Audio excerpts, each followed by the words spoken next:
Fique de olho no apito a partir desse instante aqui. Falando em nome da Pé Legal Calçados, a loja que combina com você, meu amigo, com você, minha amiga. Calçados masculinos, femininos e infantis. Para todo gosto, para todo bolso. Precisou de calçado, o lugar certo é a Pé Legal Calçados. Aqui no centro de Corumbá, Rua Frei Mariano, esquina com a Rua Delamare. Para você que ainda não fez o seu cartão crediário Pé Legal, faça hoje mesmo. Basta você comparecer com um documento de identidade com fotografia, ou seja, pode ser o RG, pode ser o CPF, pode ser a carteira de trabalho, e você também precisa levar um comprovante de endereço, conta de água, luz ou telefone atualizados, tá? Entre em contato com a equipe Pé Legal Calçados, faça o seu crediário e seja feliz com as ofertas Pé Legal, meus amigos e minhas amigas. Pensou em marca, pensou em calçado, pensou Pé Legal Calçados pra você. A loja que combina com você. Olha o som da torcida, nós estamos chegando aqui pelos 1410 da Nova Clube de Corumbá com o quadro Fique de Olho no Apito. Atenção, olha gente, nós vamos debater aqui uma matéria dos jornalistas Camila Alves e Tiago Ferri sobre essa desavença entre o texto, o americano que é o presidente da SAF do Botafogo, e a Leila, que é a presidente do time do Palmeiras. O texto desequilibrado, dossiê e processo. Entenda a briga entre Palmeiras e o dono do Botafogo, tá? Olha a relação entre a diretoria do Verdão e o John Testor, dono da SAF do Botafogo, atingiu o pior momento nesta segunda-feira ontem, quando o clube comunicou que vai à justiça contra o dirigente. Testor vem fazendo acusações de que os jogos foram manipulados no futebol brasileiro, inclusive envolveu o Palmeiras contra o Fortaleza em 2022. Ele não apresentou as provas até aqui e diz que não há indícios de envolvimentos de funcionários do Palmeiras. A diretoria alviverde definiu as declarações recentes como irresponsáveis e levianas. Rivais diretos na briga pelo título no ano passado, conquistado pelo Palmeiras após o Botafogo chegar a abrir 14 pontos de vantagem, eles tiveram a primeira rusga ao final do campeonato. Texto colocou a competição sob suspeita, apresentando um estudo que dizia que o time carioca deveria ter 21 pontos a mais que o time do Palmeiras. A presidente Leila Pereira respondeu e depois de levantar a taça de campeão dizendo: me causa estranheza porque eu acho que o proprietário está desequilibrado, se referindo ao Testor na época. Chega até a ser ridículo, disse ela. Ele desprestigia, desvaloriza um produto tão importante que é o futebol nacional. Ele deveria ter mais serenidade. É uma parte de desequilíbrio do senhor John Testor, disse ela. O clube depois postou em suas redes sociais uma imagem ironizando o relatório realizado pelo Botafogo contra a arbitragem. O Verdão listou feitos na campanha do título do Campeonato Brasileiro na arte com frases super secreto e principais provas. Pois é, a equipe jurídica do Botafogo enviou um relatório denunciando possível manipulação dos jogos junto ao Superior Tribunal de Justiça Desportiva antes da penúltima rodada do Campeonato Brasileiro. O órgão, porém, logo arquivou o pedido de inquérito. Testor respondeu às declarações da Leila, afirmando que o time dele vive um momento em que jogar 11 contra 10 representa equilíbrio. Na vitória do Palmeiras por 4-3 sobre o Botafogo, o time carioca teve Adrielson expulso e gerou revolta ao dono da SAF. Já no início do ano, ele ironizou uma notícia de que o Palmeiras teria interesse no Júnior Santos, atleta do Botafogo. O Palmeiras deveria comprar em outro lugar. Jogadores do Botafogo preferem 11-11, escreveu nas redes sociais. O Verdão negou interesse no atacante e, na época, via John Testor, tentando criar uma rivalidade até então inexistente, após a disputa do título brasileiro. Mas, nesta segunda-feira, ontem, a diretoria do Palmeiras a diretoria divulgou uma nota na qual declarou o dirigente do Botafogo prefere se portar como um caricato cartola à moda antiga. Palmeiras promete buscar as medidas legais nas esferas civil, criminal e esportiva, garante a equipe de dirigentes do Verdão. Polêmica, hein, meu amigo Daniel Valdez? Este é o Fique de Olho no Apito. Polêmica envolvendo, então, o presidente da SAF, né, o proprietário da SAF do Botafogo, o John Destor, e a Leila Pereira, a superpresidente, proprietária da Crefisa, presidente hoje do Verdão, que é o atual campeão brasileiro, meu amigo Daniel.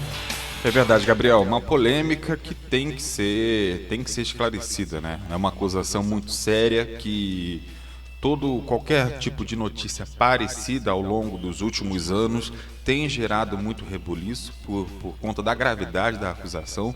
E se ele está alegando que tem provas, ele tem que expor, né? Tem que apresentar. Ele não pode simplesmente chegar e desqualificar o campeonato, como a gente estava dizendo nos bastidores, como maneira de justificar a atual situação do clube, né, no qual ele é dono, ele gerencia, né, e ele não pode fazer isso para tentar justificar a atual situação. Se ele está com uma acusação dessa, que envolve milhões, é o evento maior da América Latina, o Campeonato Brasileiro é o mais difícil, e ele tem que prestar conta, ele tem que dizer a que veio.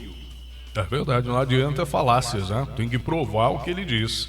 E o Superior Tribunal de Justiça já deu prazo para que ele apresente ou irá responder a um processo, né, nas esferas que cabem à ação. Agora são 9h57, 10h57, horário de Brasília. Bom, fazendo o giro aqui, tem notícia aí, Daniel? Tenho, sim, senhor. Dorival Júnior convoca Léo Jardim, Fabrício Bruno e Galeano para a seleção. O técnico da seleção brasileira, Dorival Júnior, anunciou as convocações do goleiro Léo Jardim, do Vasco, do zagueiro Fabrício Bruno, do Flamengo, e do atacante Galeno, do Porto. O trio entra nas vagas de Ederson, do Manchester City, Marquinhos, do PSG, e Gabriel Martinelli, do Arsenal, que foram cortados da lista por lesão. Os 3 jogadores, chamados por Dorival Júnior, receberam as primeiras convocações de suas carreiras. Eles aumentam o grupo de estreantes na lista do treinador. Com um trio, o Brasil terá 8 jogadores que nunca atuaram pela seleção brasileira nos amistosos contra Inglaterra, no dia 23, e Espanha, no dia 26. Serão amistosos duríssimos, né, Gabriel? Amistosos que nós estamos aguardando há muitos anos para a seleção brasileira, né? Porque não adianta a seleção brasileira, nós já comentamos isso aqui no Fique de Olho no Apito, não adianta os dirigentes venderem, como diz o nosso amigo Adnan, que hoje não pôde participar, jogos da seleção contra equipes do Zimbábue, equipes desprestigiadas no cenário esportivo internacional, porque cria aquela falsa impressão de que a seleção brasileira é imbatível. Então, teste de fogo, já que nós estamos falando das melhores seleções mundiais, o teste de fogo para a Copa do Mundo foi e continua sendo as seleções europeias.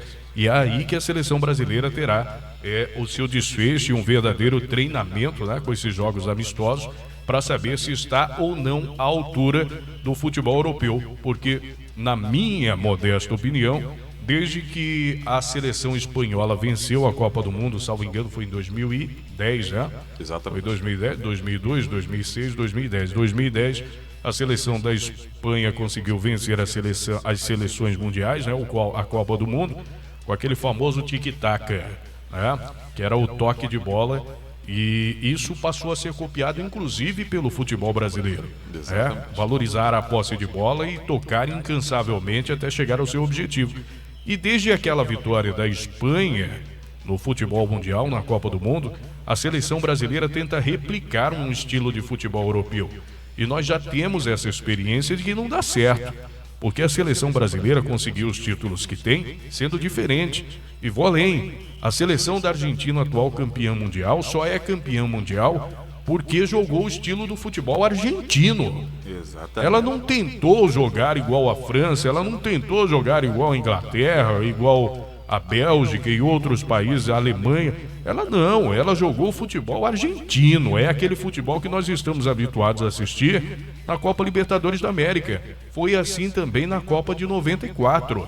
Na Copa de 94, a seleção brasileira venceu o seu tetracampeonato jogando o futebol brasileiro. E na minha modesta opinião, a seleção brasileira só voltará para este cenário como as grandes protagonistas que disputarão o título o dia que voltar a jogar um futebol nacional e não copiar o futebol europeu. Então fica essa observação aí para o Fique de Olho no Apito, seu Daniel. Exatamente, até porque se o nosso estilo de jogo não fosse valorizado, nós não teríamos tantos jogadores ao longo da história comprados, levados de maneira precoce para a Europa, por conta do nosso estilo. Nosso futebol é pentacampeão mundial, não é à toa, não é copiando, é jogando seu próprio estilo. Já temos aí quase uma década que o Ronaldinho Gaúcho deixou os gramados e até hoje é reverenciado pelo futebol europeu, não é? Infelizmente nós temos o Neymar como o grande atleta da atualidade, dispersando o seu foco, na minha opinião. O Neymar, na minha modesta opinião, o Neymar já mereceria, se não houvesse esse desperdício de atenção, ele já teria conquistado pelo menos 2 vezes o título de melhor do mundo, pelo menos, eu estou sendo modesto, né? Mas não, além das 4 linhas, é iate, é baladinha, é envolvimento em questões polêmicas. Então o Neymar é um grande jogador, é esse estilo de jogador. E enquanto o Neymar não assumir a responsabilidade, como assumiu o Lionel Messi nessa Copa da Argentina, colocando a bola embaixo do braço e falar, nós vamos vencer, enquanto o Neymar não fizer isso dentro da seleção brasileira, colocar a bola embaixo do braço, e eu não estou dizendo que ele tem que ser fominha, não. Eu estou dizendo que ele tem que assumir a liderança. Não é mais o menino Ney. O menino Ney deixou de existir há pelo menos 5 anos, é um homem, já é um veterano, já passou da linha dos 30 anos. Ou seja, de produtividade, tanto que está no futebol sem uma grande vitrine histórica, porque justamente já não tem mais a idade para disputar a vaga com outros talentos. E hoje a grande verdade é que eu vejo muito mais próximo o título de melhor do mundo do Vinícius Júnior do que do Neymar. E eu não estou dizendo que o Vinícius joga melhor do que o Neymar, mas foco está sobrando no garoto. Inclusive eu nunca vi, aproveitando que nós estamos falando de seleção, e nós já fugimos da pauta totalmente, eu nunca vi, meus amigos e minhas amigas, um jogador ser tão perseguido pelas torcidas adversárias como é o Vinícius Júnior. E ele é perseguido não só fora de campo, como dentro de campo. O menino está sendo ridicularizado, está sendo vimos vídeo aí de criança chamando ele de momo, macaco. Então é uma cultura que vai sendo ampliada na Espanha, mas que é uma cultura horrorosa. É uma cultura, e não pode ser nem chamado de cultura, é um hábito que já deveria ter sido riscado do nosso calendário. Então, meus amigos e minhas amigas, é a realidade do futebol brasileiro. E eu dou destaque aqui, 2 destaques. Com a convocação do Fabrício Bruno, o Flamengo vai perder mais um dos seus titulares para a parada obrigatória que haverá aí para esses jogos amistosos.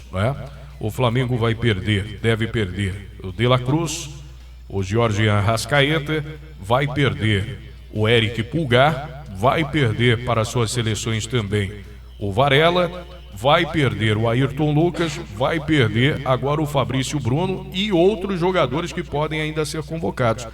E outro destaque, eu falei que daria 2 destaques dessa convocação do Dorival Júnior, é o retorno de um representante da torcida vascaína na seleção brasileira. E aí você, Daniel, como ninguém vai saber precisar há quanto tempo o time do Vasco da Gama não compartilha de um jogador do seu elenco para a seleção. Isso, queira ou não, já mostra que o Vasco está dando passos importantes para a evolução. Teve o seu goleiro citado e convocado por Dorival Júnior. Há quanto tempo o Vasco não tinha um jogador convocado para a seleção brasileira, Daniel? Por ausência de informações, eu não vou saber lhe informar, mas já tem um tempo considerável. Até porque as joias que o Vasco produz não costumam ficar muito tempo. Nós vimos o Felipe Coutinho também, né? Até o próprio Douglas Costa. Douglas Costa, ele iniciou a carreira no Vasco e... Bom, o Vasco vou tentar de mente aqui, acredito que convocação, eu me lembro do Pedrinho, eu me lembro Bom, me fugiu a memória, mas o Jorginho, Pedrinho, o Vasco do início dos anos 2000, era um time que tinha os seus jogadores extremamente assediados, e foi justamente quando o Vasco protagonizou aquela final do Mundial contra o time do Corinthians, né? Gabriel, você time está super equilibrado. Você está falando dos galácticos do Vasco, né? Os caras... Essa época aí foi a época que eu particularmente me tornei vascaíno e não tem como. Nós estamos falando de 20 anos, né? Exatamente. Nós estamos falando de 20, 22 anos. Com certeza deve haver janela aí que o Vasco, diretamente do seu elenco, não de formação, do seu elenco, o Vasco não contribui, não tinha um destaque em convocação, como teve agora com essa convocação do goleiro. E eu torço aí, já mostra que o Vasco tá voltando para o cenário nacional com algumas conquistas aí. E foi como eu te falei, Gabriel, eu não tenho como saber quantos anos, porque o Vasco não consegue manter suas joias. Mas uma coisa é fato, todo ano tem jogadores no Vasco nas seleções sub-20, sub-18, sub-17. São protagonistas, são jogadores, são atletas de destaque, e por brilharem nessas competições das seleções, eles acabam saindo muito cedo do clube, até por questões de receita, questões de ofertas que são muito boas. Então isso acontece também com outros clubes do Brasil, né? Exatamente. Nós vemos aí as joias do Santos, as joias do Flamengo, as joias do Fluminense, que colaboram bastante para essas seleções sub da seleção brasileira. Então nós temos aí, então é a notícia, o destaque de hoje, mais 2 jogadores atuantes no Brasil, 2 ou 3? Dois, né? Dois, um porque deles o outro é na Europa, né? Mas é merecido. Mais 2 jogadores que atuam no Brasil sendo escalados pelo Dorival Júnior. Isso mostra que a seleção deve ter uma nova identidade muito em breve. Eu estou ansioso, porque eu sou fã do trabalho do Dorival. Eu coloco o Dorival Júnior, Gabriel Corrêa, coloco o Dorival Júnior na primeira prateleira desde que foi treinador do time do Santos, na época do Neymar ainda. Exatamente. Então o Dorival, ele é um jogador, um treinador muito estudioso, ele é muito apaziguador, ele tem um estilo, uma ideia de jogo bem avançada, bem moderna, e eu acredito que é um treinador que deva ficar mais tempo na seleção brasileira, né? Bom, um outro destaque aqui do